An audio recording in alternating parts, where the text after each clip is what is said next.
दूल्हा बन गया, दोनों की शादी हो गई। उसने जो है उसको मार दिया, कसाई को मार दिया, उसका बदला उसको देना पड़ा वहाँ। और तुमने दोनों हाथ दिखा दिया था, इसलिए तुम्हारे वो कर्म लग गया और दोनों हाथ तुम्हारे कलम कर दिए गए।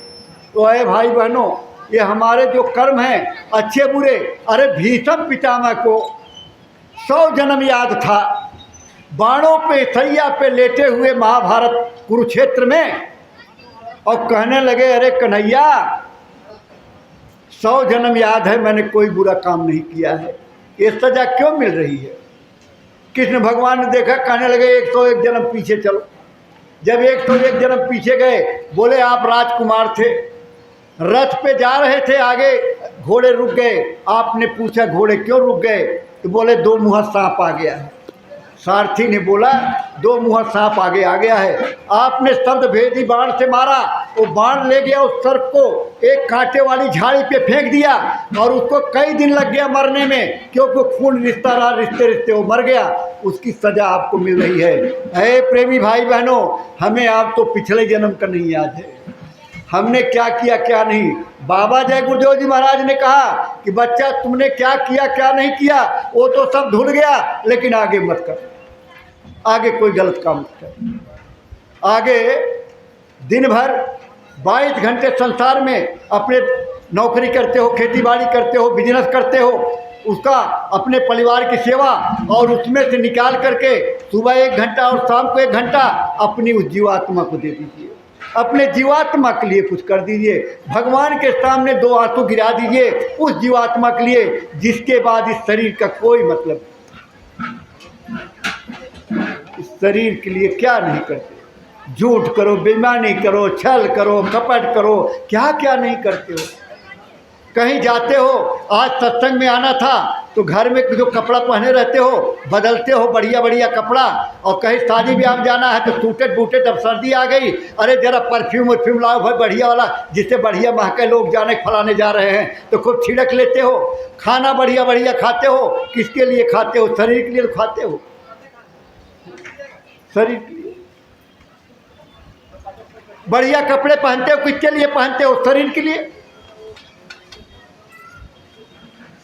अरे ये शरीर के लिए इतना सब कुछ करते हो, लेकिन जो इस शरीर में बैठी हुई जिसकी वजह से शरीर चल रही है उसके लिए तो आप कुछ करते नहीं।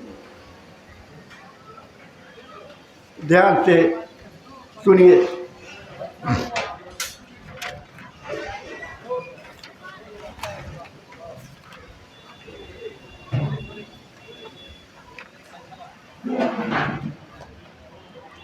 देखिए इस समय धीरे धीरे आपका खसक रहा हूं, दोहराइएगा सब लोग।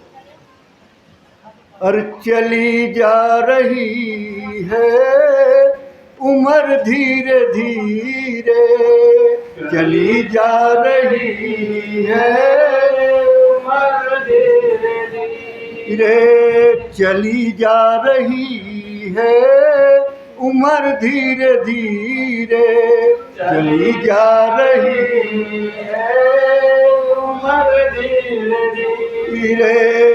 पल पल वो आठों पहर धीरे धीरे, पल पल वो आठों पहर धीरे धीरे, चली जा रही है उम्र धीरे धीरे, चली जा रही है उम्र धीरे धीरे। और जो करते रहोगे भजन धीरे धीरे, जो करोगे भजन धीरे धीरे, जो करते रहोगे भजन धीरे धीरे, जो करते रहोगे भजन धीरे धीरे, तो मिल जाएगा वो सजन धीरे धीरे, तो मिल जाएगा वो सजन धीरे धीरे। चली जा रही है उम्र धीरे धीरे, चली जा रही बचपन भी जाए जवानी भी जाए, बचपन भी जाए जवानी भी जाए, बचपन भी जाए जवानी भी जाए, बचपन भी जाए जवानी भी जाए, बुढ़ापे का होगा असर धीरे धीरे, बुढ़ापे का होगा असर धीरे धीरे, चली जा रही है उम्र धीरे धीरे, चली जा रही है उम्र धीरे धीरे, तेरे हाथ पाँव में बल ना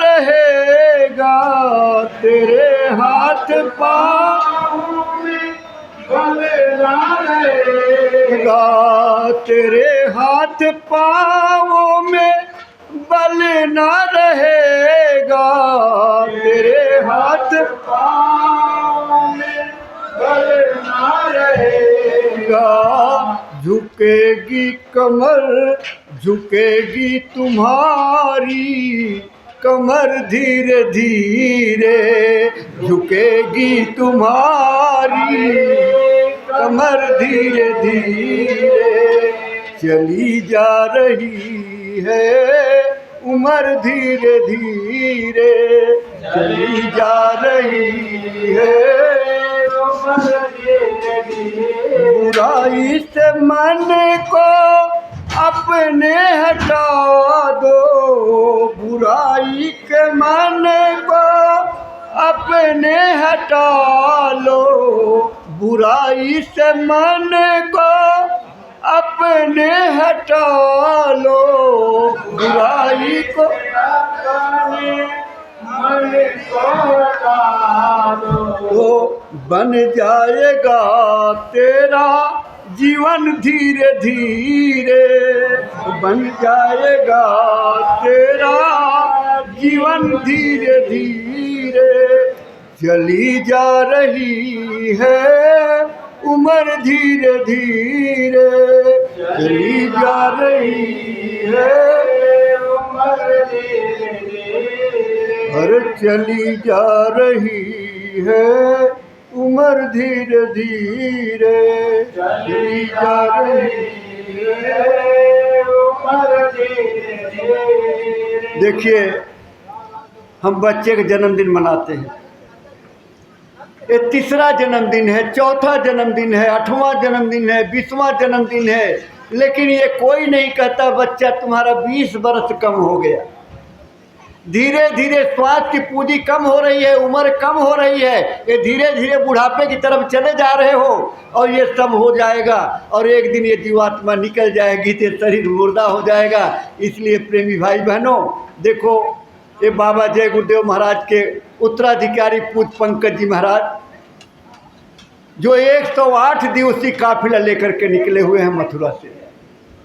अब इसका गणित लगा लीजिए कि 108 दिवसीय काफिला उत्तर प्रदेश की धरती पर चल रहे हैं। ब्लॉक में 2 कार्यक्रम, रायबरेली भी किया, जाते वक्त लखनऊ और कन्नौज, और इसके बाद रायबरेली के हर ब्लॉक में 2 कार्यक्रम, इसके बाद हरदोई, और हरदोई के बाद लखीमपुर खीरी में हर रोज़ 2 कार्यक्रम, मतलब हर ब्लॉक में 2 कार्यक्रम चल रहा है। उसके बाद बदायूं आ जाएंगे, बदायूं में 2 कार्यक्रम। अब 2 कार्यक्रम जो हो रहा है उसी में दिल्ली को भी एक कार्यक्रम मिल गया, दिल्ली को कार्यक्रम मिला है, दिल्ली को गोद मिला है। वो कार्यक्रम गोद माने जब बच्चा गोद ले लिया जाता है तो उसका सारा खर्चा खुद करना होता है। बच्चे की पढ़ाई लिखाई, कपड़ा लत्ता, बीमारी दुखारी, जो भी खर्चा है सब देना पड़ता है। इसी तरह से वो बदायूं जो गोद मिला हुआ है ये दिल्ली प्रदेश को, तो ये दिल्ली प्रदेश को वो खर्चा देना, जिसके लिए हमारे प्रेमी यहाँ से 50-60 लोग बस जा रही है, और 28 नवंबर को यहाँ से सवेरे बस या जैसा भी हमारे भाई लोग कहेंगे दिन में शाम को निकलेगी और वहाँ पहुँच जाएंगे। 8 दिन वहाँ प्रचार प्रसार होगा बाबा जी का संदेश लोगों के बीच में। और 6 दिसंबर को पूज्य पंकज जी महाराज का वो आध्यात्मिक अलौकिक सत्संग और वह रूहानी सत्संग, इसके बाद ईश्वर प्राप्त करने का जो भेद और रास्ता सरल तरीके में, जिसके लिए गुरु महाराज ने कहा था कि आगे चल के नामदान सरल कर दिया जाएगा, वो सरल तरीके से नामदान दे रहे हैं। क्योंकि गुरु महाराज ने जो नामदान देते थे वो 10 मार्च 1912 यही अपने मथुरा आश्रम होली के कार्यक्रम में कहा था कि देखो आगे चल करके ये नामदान और ये सत्संग नहीं मिलेगा। ये बाबा जी के मुखार बिंदु से था। मेरी बात कोई अच्छी तरह से सब लोग सुन लें कि बाबा जी ने कहा था ये नामदान और ये सत्संग आगे नहीं मिलेगा। एक बात। दूसरी चीज, कपड़ा रंगाने से, अरे रंग मन न रंगाए रंगाए जोगी कपड़ा। गुरु महाराज ने गुलाबी पगड़ी पहनाई थी, हमने भी पहनी थी। गुरु महाराज ने गुलाबी पगड़ी उतरवा दिया था, उसके बाद दोबारा कोई आदेश नहीं दिया। अगर कपड़ा रंगाने से गुरु महाराज ने 1983 में लोगों को टाट पहनाया, 1 करोड़ लोगों को, मैंने भी पहना था, लेकिन जब आदेश हुआ कि जो पहनेगा परमानेंट पहनेगा, मैं फेल हो गया। लेकिन जब ये टोपी और जैकेट पहनाई गई तो मैंने कहा अब ये पहनना ही है। मैं भी नौकरी करता था, गवर्नमेंट सर्विस में था, मैं चीफ जनरल मैनेजर ऑफिस में था। तब 9 दिन 7 दिन के कार्यक्रम मथुरा के हुआ करते थे। डॉक्टर कमलाकांत मिश्रा जी का एक दिन एक सत्संग सुना और उस सत्संग से मुझे ऐसी चोट लगी कि मैंने कहा नौकरी रहे चाहे चली जाए, लेकिन पूरा कार्यक्रम अटेंड करूंगा। और 30 बरस तक मैं उसी एक ही ऑफिस में रहा। न तो मेरा ट्रांसफ़र हुआ और न मेरी नौकरी गई और न तो मेरी छुट्टी कभी रोकी गई। एक अधिकारी हमारे आ गए, उन्होंने मना कर दिया कि भाई छुट्टी नहीं मिलेगी। एक बार मेरे घर गया, मेरे पेट में दर्द हो गया, मेरी श्रीमती जी बत्रा हॉस्पिटल लेके गई। बच्चे हमारे तो अपने कामों में व्यस्त थे, पत्नी के साथ गया मैं वहाँ, तो हमारे बॉस का फ़ोन आ गया।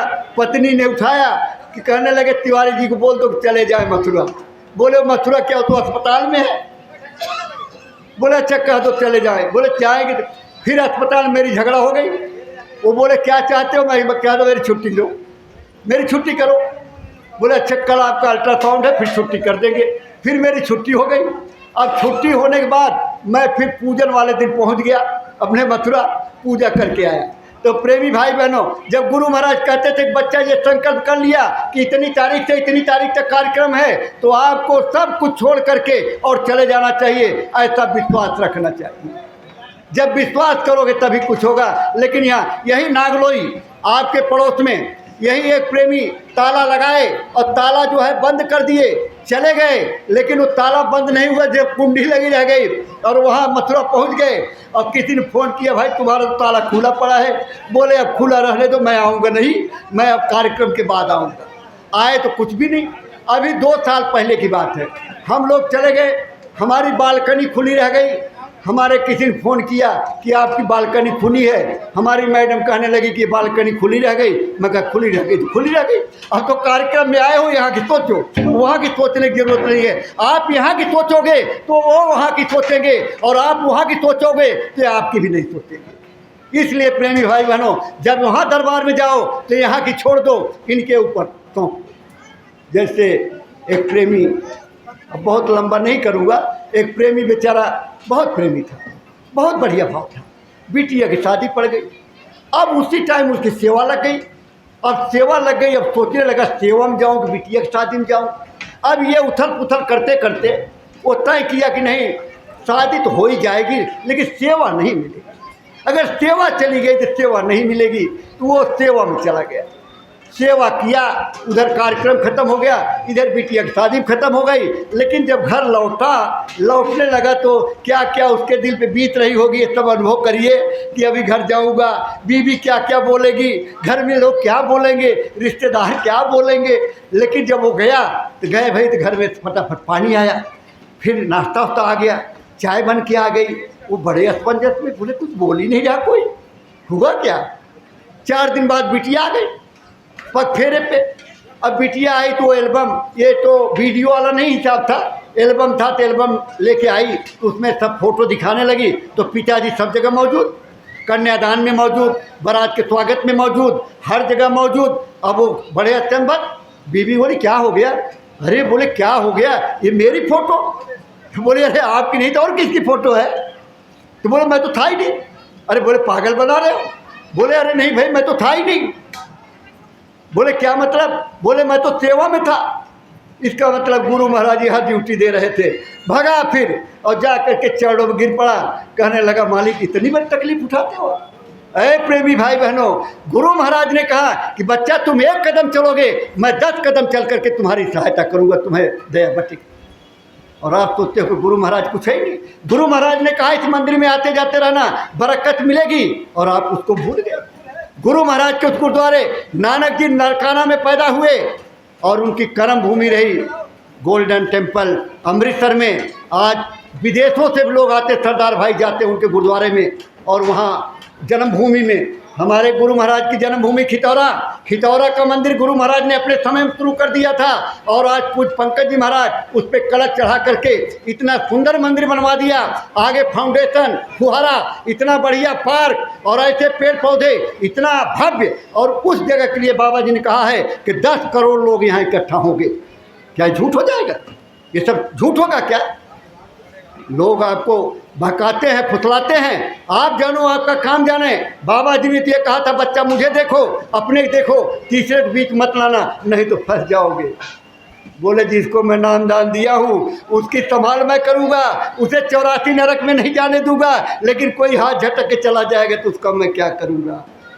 ये समझ लो अच्छी बात, बड़े ध्यान से इस बात को समझे रहो कि बाबा जी ने एक एक बार सब कह दी, सबकी जिम्मेदारियां बांट दी। और बाबा जी ने किसी को नहीं कहा था कि मथुरा छोड़ के चले जाना, लेकिन हमारे तमाम भाई मथुरा छोड़ करके चले गए। उनका क्या होगा मुझे ये अफसोस है, ये दुख है। उनका क्या होगा, उनकी जीवात्मा क्या होगा, कैसे बाबा जी संभाल करेंगे? क्योंकि बाबा जी ने कहा मेरी ये प्यारी गऊएं अगर तुम नहीं खिलाओगे मैं भीख मांग करके खिलाऊंगा, इनको छोड़ूंगा नहीं, इनको बेचूंगा नहीं। क्योंकि यही गाय और बैल अंतिम जोनी है, मनुष्य की औरत और बच्ची और बच्चे के रूप में पैदा होते हैं। इनकी कौन सेवा करेगा, कौन करेगा? अगर आपकी सेवा गुरु महाराज के मिशन में काम नहीं आया, गुरु महाराज के गौओं को काम नहीं आया, गुरु महाराज के मंदिर में काम नहीं आया, तो आपका परमार्थ कैसे बनेगा? ये मैं आपको बताना चाहता हूँ। ये आप जानो आपका काम। हम ये नहीं किसी से कहने आए आप कहाँ जाते हो, आप क्या करते हो। आप भी रोटी दाल खाते हो, आपके पास भी शरीर है, आपके पास भी बुद्धि विवेक है, आप गुरु के चेले हो, हम भी उसी गुरु के चेले हैं। लेकिन गुरु की बात को तो मानो। अगर गुरु को मानते हो और गुरु के बात को नहीं मानते हो तो आप व्यर्थ है। कैसे चेले हो आप, किस बात के चेले? इसलिए सभी प्रेमी भाई बहन, बाबा जी का ये जो अभियान है शाकाहारी का, बाबा जी ने कहा है मेरे शाकाहार का प्रचार जन जन तक पहुंचा दो। आज पूरे हिंदुस्तान में ये शाकाहार का प्रचार चल रहा है, इसी से बोले परिवर्तन हो जाएगा।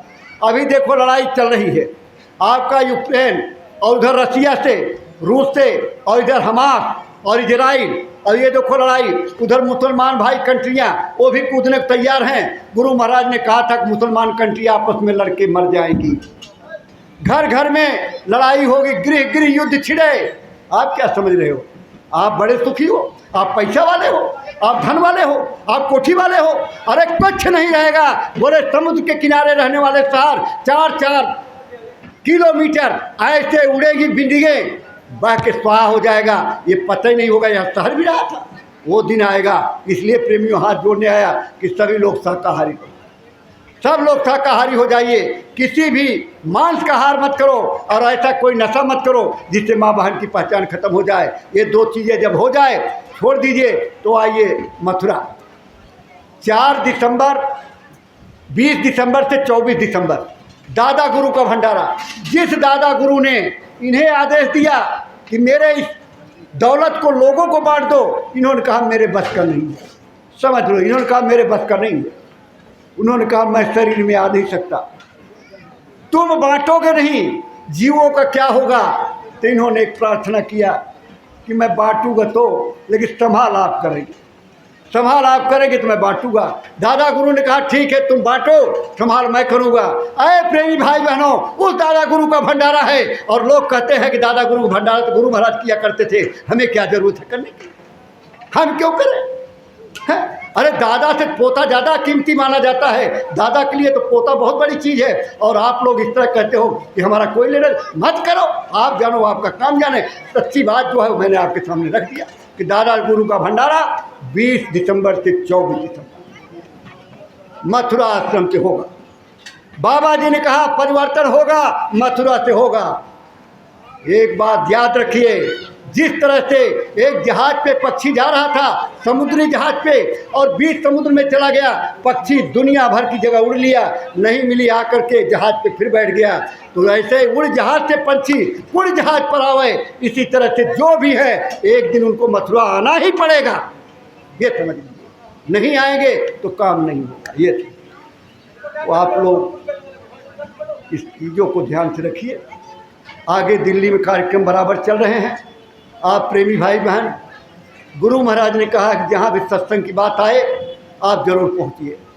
100 काम छोड़ करके नहाना चाहिए, 1000 काम छोड़ करके खाना खाना चाहिए, 1 लाख काम छोड़ करके भजन करना चाहिए। और आदेश है कि जहाँ भी सत्संग हो सत्संग में जाना चाहिए। अभी 12 तारीख को दिवाली है, दिवाली के बाद अभी पीछे 29 तारीख को अक्टूबर में प्रेमी गए थे मथुरा। वहाँ कार्यक्रम सेवा का हर महीने का आखिरी में मथुरा सेवा के लिए जाते हैं। ये परमार्थी सेवा है। ये परमार्थी सेवा से आपके अंग पवित्र होते हैं, आपके तमाम बीमारियां खत्म होती है। आप देखो तो जाके, आप जाओ 10-15 दिन रुक करके सेवा करिए, देखिए कितना लाभ आपको मिलता है। तो वो ऐसा स्थान है कि बाबा जय गुरुदेव ने कण कण को पवित्र कर दिया है अपने पैरों से रौद रौद करके। जहाँ संत के चरण पड़ जाते हैं वो जमीन पवित्र हो जाती है। ये तो वहाँ जाते हैं लोग, तो वहाँ गए तो सबने सेवा किया।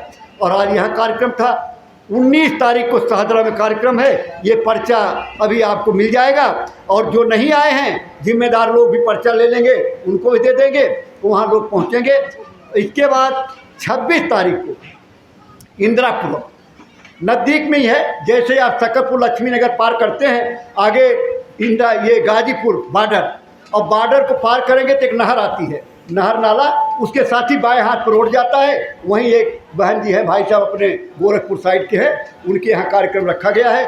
बस करने का इरादा मेरा है कि अर्जुन पार्क से बस चलेगी और सीतापुर डाबरी होते हुए, सागरपुर होते हुए, कीर्ति नगर से फिर वो कनाट प्ले की तरफ मुड़ जाएगी। हमारे नागलोई की तरफ के पंजाबी बाग के लोग वहाँ पहुँच जाएंगे। इसके बाद करोल बाग वाले अगर कहीं वहाँ बीच मिलते हैं तो उनको भी ले लेंगे। भंडारी लोग सवेरे ही चले जाएंगे। भंडारियों का मैं बड़ा आभार व्यक्त करता हूँ, बड़ा धन्यवाद करता हूँ। ये भंडारी अपना काम धंधा छोड़ करके जो सेवा में लगे रहते हैं, इनसे मेरा निवेदन है कि हर इतवार का समय आपसे मैं मांगता हूँ, और सभी भाई बहनों से भी मैं मांगता हूँ। और गुरु महाराज भी यही चाहते थे कि हर एक दिन हफ्ते में आप जो है हमारे इस कार्य के लिए अपना समय निकाल लिया करिए। तो आप लोग इन कार्यक्रमों में, और 10-28 को फिर हम लोग बदायूं चलेंगे, 8 दिन वहाँ प्रचार प्रसार होगा। और वहाँ भी बस की तैयारी हो रही है। जो भाई नाम नहीं लिखाए हैं चलने वाले बहनें भी, तो नाम लिखा देंगे, या तो वो भी आ जाएंगे। तो ये सब तैयारियां, सबका नाम आ जाए तो बस फिक्स कर दी जाए और सबको पॉइंट दे दिया जाएगा। वैसे तो पॉइंट बना हुआ है, वो भी अर्जुन पार्क से चलेगी, और वहाँ से डाबरी और जनी और बुराड़ी से अक्षरधाम, लास्ट स्टॉप अक्षरधाम होगा। वहाँ से लोग जो है फिर निकलेंगे, आगे पहुंच जाएंगे अपने वहाँ। और अपने जो वहाँ तैयारी है, भंडारा वहाँ चलते रहेगा। काफिला जो चल रहा है उसमें भी अपना भंडारा चल रहा है।